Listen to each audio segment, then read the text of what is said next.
Okay, I think we can start.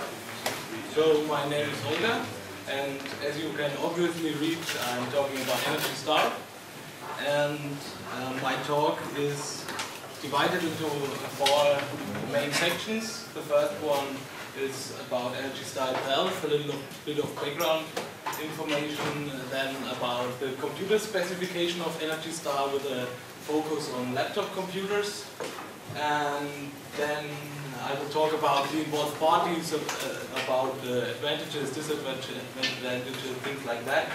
Then I will come to a section where I will tell you how you can test your laptop for EnergyStar compliance if you ever want to. And finally, I have a short part about the status of EnergyStar in openSUSE. So, starting with the background information, Wikipedia says EnergyStar is a united government program to promote energy-efficient consumer products. And this is basically all you have to know. That summarizes it very well. A little bit of more information. It was founded in 1991 by the EPA, and then later on they partnered with the US government. And you might wonder if EnergyStar is the US only label or something like that. It is not, because of a US government decree, the use and procurement is granted for public authorities. So as a consequence of that, that's for example the European Commission caring about the EnergyStar label in Europe. And they have only a subset of the specs of the EPA and have also own specs, but only care about office equipment. But in the end of 2006 they adopted the computer specification, so those specifications are equal. So you might wonder what products can actually be EnergyStar labeled. There's a lot more than just computer product. There are also roofs, windows, things like that, or even dishwashers, clothing washers, boilers, and a lot more. And of course there's the office equipment, like printers, monitors, even exit signs, and of course notebooks or computers, and this will be the focus of the presentation. So, coming to the computer specification, the table of contents look like that. It's about 20 pages long and it contains a lot more detail than I will talk about here. So if unsure or want to know more, consult the original specification. So I have to make clear some terms at first. There are 2 types of laptop categories. Category B are all notebooks that have a video card with at least 128 megabyte of RAM, and this memory has to be non-shared, and all other laptops are summarized in category A. So there are, of course, there are some requirements a laptop has to fulfill in order to meet the spec. It needs 2 important capabilities. It needs a working sleep mode, and in this case it means suspend RAM, and it needs support for wake on alarm. There are also some software requirements. In the default configuration of a laptop, the display needs to power down after 15 minutes automatically, and the whole system needs to power down automatically after 30 minutes. So, for testing a laptop, the specification defines 3 operational modes a laptop has to be tested against. At first, it's the off mode. It's quite simple. It's just the system is completely powered down and the working state is lost. Then another mode is the sleep mode. That's actually suspend RAM, so the working state is saved to memory, and this is just a low power mode you would usually recover from in a few seconds. These both modes can be extended by another feature, by wake on LAN, and it depends on the distribution channel of the laptop if you have to test the laptop with Waco LAN enabled or not. Maybe the most important mode is the idle mode, so the system is just fully up and running, and you usually reach this mode with powering up the system and waiting about 15 minutes or a certain time frame until all one-shot tasks are finished and the system is idle. So of course there are some consumption limits for the different modes. On the left side you see the modes. The idle mode is split up into the two categories, and on the bottom you have a scale of watts from about 0 to 25 or something. For off mode, a system must not consume more than 1 watts, and with Waco LAN enabled, it must not exceed the limit of 1.7 watts. It's just adding up 0.7 watts to these both modes, so you reach the value. It must not consume more than this Waco LAN enabled. So I think that's pretty clear. Idle mode, category A laptops must not exceed the limit of 14 watts, and idle mode, category B laptops must not exceed the limit of 22 watts. So the specification also defines the requirement, how the test setup might look like, or has to look like. So the system has to be configured as shipped, so you are not allowed to do any modifications to the configuration. For network connectivity, the live network has to stay in place all the time, and the wireless network has to be turned off. You might wonder why this is the case, because it's a common use case for mobile devices, laptops, to have wireless network enabled, but I'm coming to this problem at a later point. Then furthermore, there must not be connected any external devices to the system. The battery has to be removed, otherwise this would falsify the measurements. And the EnergyStar specification also says if you cannot remove the battery due to hardware limitations, you have to fully load the battery before doing the tests. And of course you need a power meter, which has to be connected between the main outlet and the AC power supply. And this is how the test procedure might look like. It's stripped down, it contains some more details, but I picked the most important ones. And the first 4 steps are equal for each test of the different modes. So at first you record the laptop system information, you make sure that it's configured as shipped, you configure the display to power down the display after 1 minute. And as a consequence of this, the idle mode tests will be done with the display switched off. Finally, you shut down the laptop, and now you start one specific test. As an example, I took the idle mode test here. So you switch on your laptop, you log in, then you make sure that the default desktop is in place, you close all windows, things like that. Then you wait a specific time until the system is idle. Then you start your measurements for 5 minutes with 1 reading per second, and then you evaluate your measurements, so you have an average power consumption. And if this sequence was done under laboratory conditions, then you can send the data to EnergyStar, and they will most likely include your product into their database. So that's just another picture, just to illustrate how the workflow of the test is. You first prepare the UUT, that's the specification refers to the unit under test as UUT all the time. Then you boot, you write down the system information, then you wait until the idle state is reached, you shut the system down, and then you start one specific test, you wait until it's finished, and then you restart all over again from the idle state. So that's an example how such results might look like. In the top you'll see general system information, then in the middle there are the system capabilities, if it's capable of wake on run, for example, and the bottom there are the actual test results.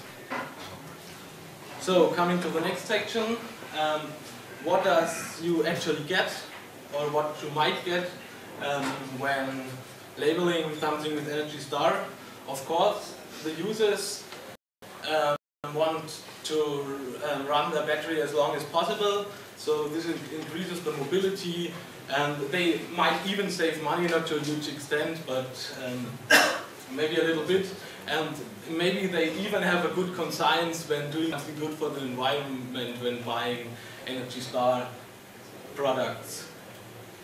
Both manufacturers and distributions, I think the biggest advantage would be marketing, because power management is everywhere these days, so I think that's the most important point for them. And of course, usual companies can reduce their power costs because they have to maintain a lot of systems. So at a first glance, something like EnergyStar is good for everyone.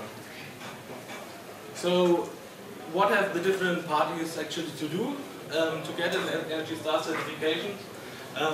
The manufacturers, of course, they have to use energy-friendly hardware.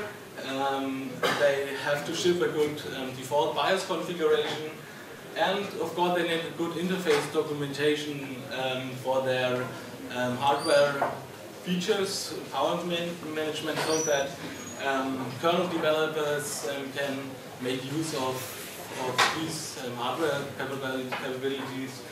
There's a bunch of technologies in the kernel.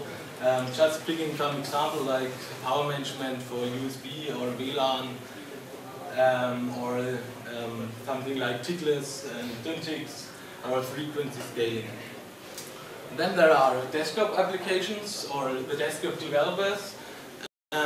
They have to lead attention to making the applications configurable, so that later on distributions or vendors can ship an EnergyStar compliant default configuration, and they, of course, they shouldn't do something bad like polling every time, and they should make use of new technologies like new default, things like that, to reach events and not to poll every time. So yes, and you of course need a good default policy, something like not running drone jobs when on battery and things like that. So coming to the distribution, they actually have the easiest part of the whole stack, but they can also break the whole stack. They just have to ship an EnergyStar compliant default configuration. And you can see from bottom to the top, all parties are involved, and the distributions, if they do not do their job right, they can break the whole stack and can destroy the work of developers, manufacturers, whatever. So that's actually a very important point. EnergyStar is not a hardware-only label. It's a combination between software and hardware. So both parts have to play together in the end to get an EnergyStar certification. So I personally think there are some problems involved in the specification. For example, there are some annoying requirements. For example, the time frame for automatically going to sleep is, I think it's quite short. I fully understand that it makes sense to power down the system when it's not in use, but 30 minutes are quite short, I think. Also, I think there are some missing test scenarios. Like I mentioned before, there are no wireless connectivity tests, which is a common use case for mobile devices, or low usual application tests,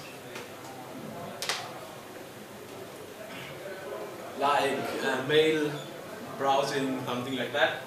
And also there are all the tests are done without external devices, and I think it's also a common use case that you put in USB sticks and mice to a laptop.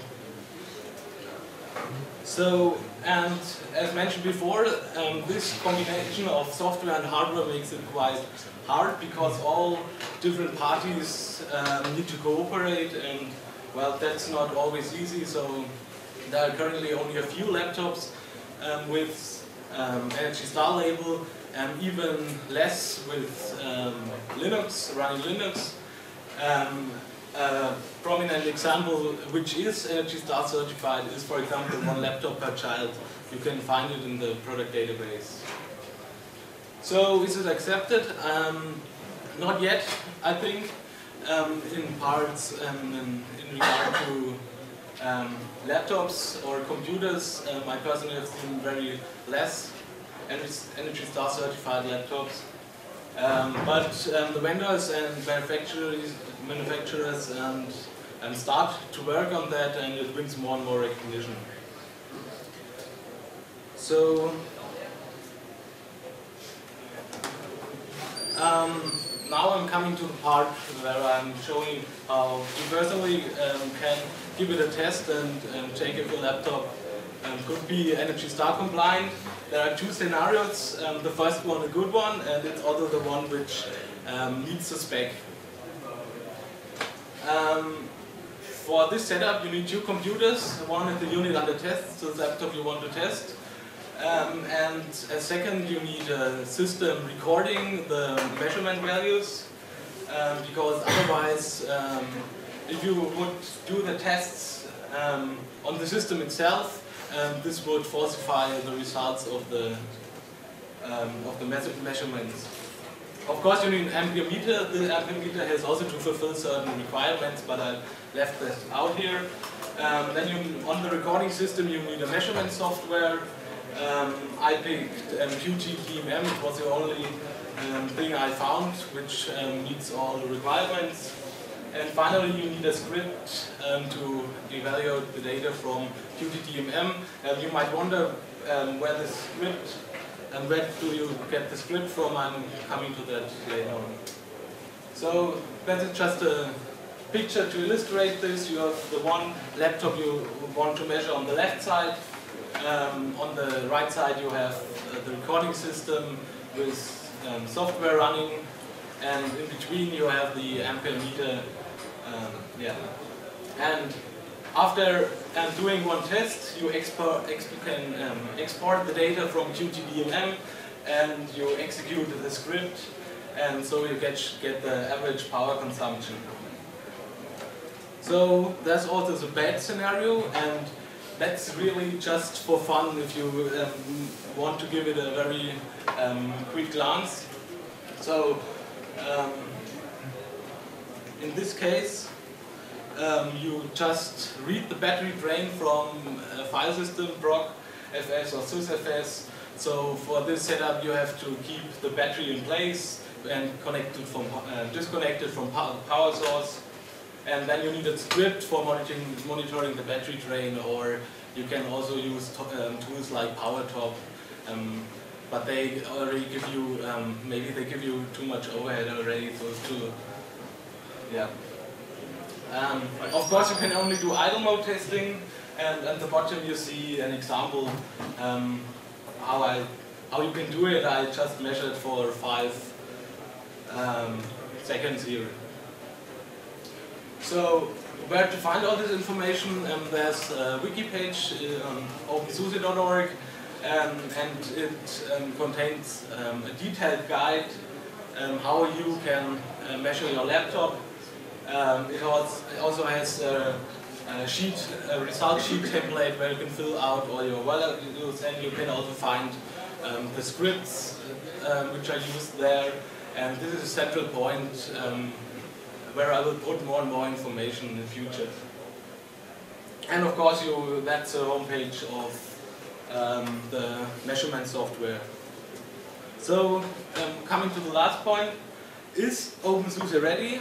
No, it's not yet, because I still hesitate to push the configuration option to automatically power down system after 30 minutes, and my efforts are quite new, so I think I will try to push this in the near future, but I think some people might have something against this setting. Yeah. So I definitely see that it's problematic. So as long as there's no applications with EnergyStar compliant default configuration shipped with openSUSE, you can go to the build service, and I put EnergyStar compliant K-Power safe and GNOME Power Manager configuration package there. Okay, I think that is it. Are any questions? Yeah, please. Do you run the test against the laptops automatically, or is it all done manually? That was done manually. And do you plan in the future to implement, say, a form or something that makes it run automatically, just bring in your laptop? Yeah, this could be possible, because you can do remote wake up and things like that. This could be possible to be done automatically. But you have to, the setup with the ampere meter, you have to do it manually. Okay. And I have a third question. You talked about a database where I can find which laptops were compliant. Yeah. Where's the URL? It's missing from the presentation. It's EnergyStar.gov, so you can have a look. And there it's quite clear to find. The wiki page has it not yet, but I can put it there. And everybody can send results to EnergyStar.org or .gov, and they'll take that into account? I think I'm not sure if you need to be a partner of EnergyStar, so that they will recognize your entry.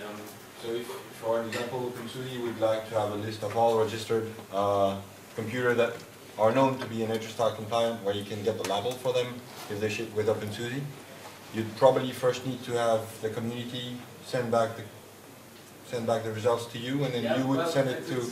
Yeah, I'm not sure if this can be done by the community, but it can. But it really has to meet a lot more requirements to test than here. So the whole setup is quite complicated.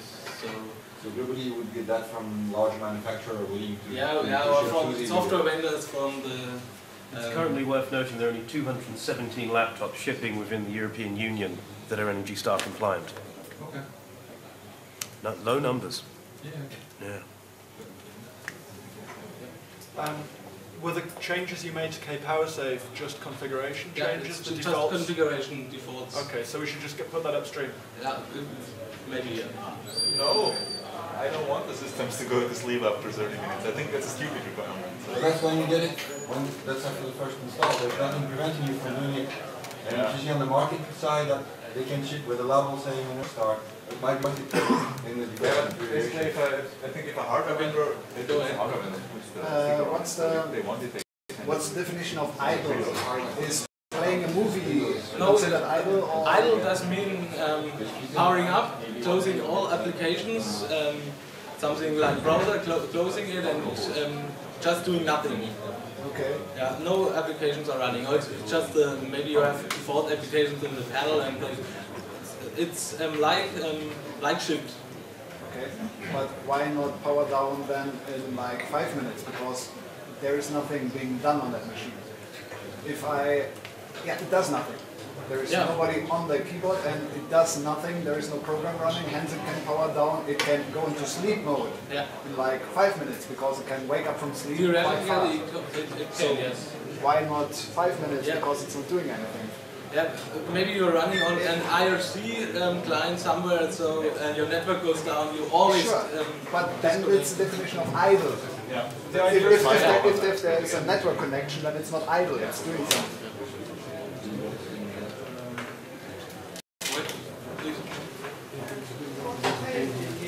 Deciding when to put the system into for auto sleep after 30 minutes. What criteria is being used in SUSE? What basis do you use to decide that the system is idle enough to put it into sleep mode? How do you decide the system is idle? Well, that's basically in this way. It's done when the X server thinks it's idle. I'm not quite sure how kPowerSafe also and GNOME Power Manager got the idle detection, but I think it's X not getting any keyboard or mouse events. So it doesn't take into account background processes at all? Yeah. So playing a video is idle because there is no keyboard input. No, but it's no default configuration. The system does not power up and plays a video automatically, usually. If it does, so... There's probably infrastructure work that needs to be done to refine the idle detection. Maybe have some programs inhibit and just say, no, I'm running now, so the system is not idle, even if no video player would be. So I think time is up. If you have any other questions, I'll be outside at the SUSE. Thank you.